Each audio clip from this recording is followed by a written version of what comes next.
Hi, this is Xiao from Xiao's Tech. In today's video, we are going to be reviewing the Alienware M17 R4 gaming laptop. After 4 months of owning this machine, do I regret buying this device? Let's find out now.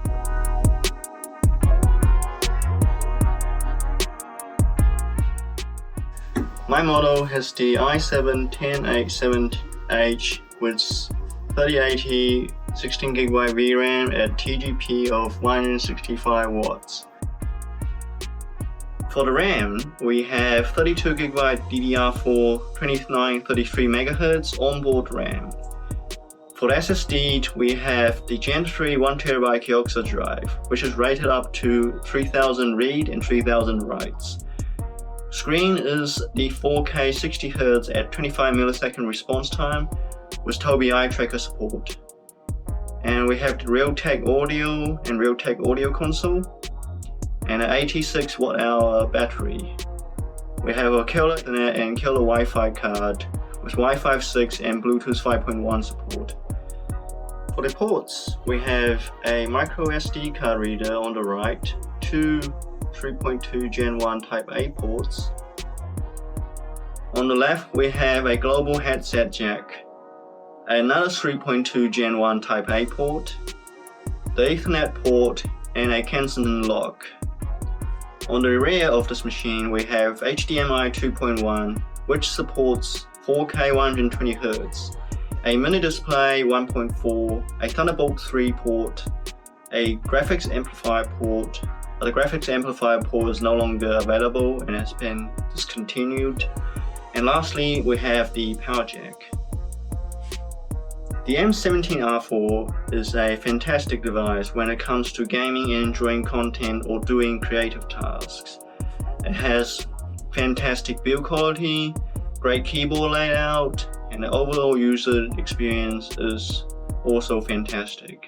The Tobii eye tracker works great for both games and Windows navigation.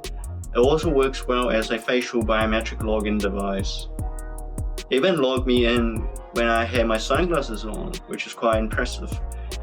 The presence sensing technology is something that I wish every computer to have. I no longer need to press on its power button to have it wake up from sleep. I don't need to set my screen idle time high, as it will always be on if I'm looking directly at the screen, which is something that I truly appreciate on the M17 R4. Its gaming performance is truly amazing for its weight and size, and the cooling on it is just fantastic, as we shall see in our benchmark and thermal tests. On TimeSpy, we saw a score of 11,976 total, 12,615 GPU and 9,306 on the CPU.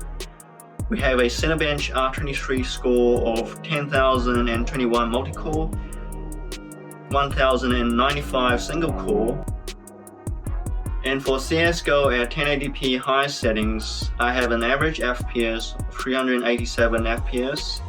For Fortnite Epic settings, I saw an average FPS of 109.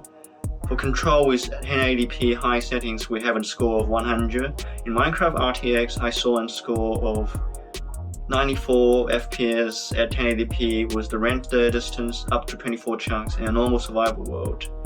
This is with DLSS on.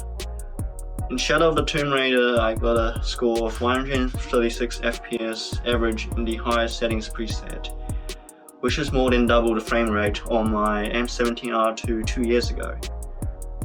Now, for Borderlands 3 at badass settings 1080p, we have a score of 139 on average. GTA 5, we have a score of 125 on highest settings, and The Witcher 3 score is 137 1080p on high settings. In Cyberpunk, we have 91 FPS on Ultra with DLSS off. And the average temperature of the CPU is 85 degrees and GPU is 75 degrees in all of these games at balanced. In full speed, the temperature drops to 75 and 64 on the GPU. And fan noise was 47 decibel on balanced and 55 decibel on maxed.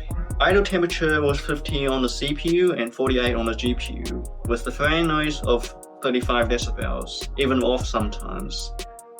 The fans will be completely silent while web browsing or streaming videos, which is truly something fantastic I truly love about this computer. Now onto the battery tests. The battery life on my model only lasted 4 hours on minimum brightness and lightings off in power saver mode, while web browsing or streaming videos. And gaming on it will bring it down to just under 1 hour. So my advice to never game while on battery, or have your power brick always ready. How about the speakers? Well, the speakers on the M17 R4 I would say is actually above average. You can configure the speaker audio in Realtek Audio Console and Alienware Command Center. The speaker volume maxes out at 87 decibel, and you can configure the sample rate of the speakers in the audio console to as high as 192,000 Hz and 24 bits for best audio quality. What about the 4K screen?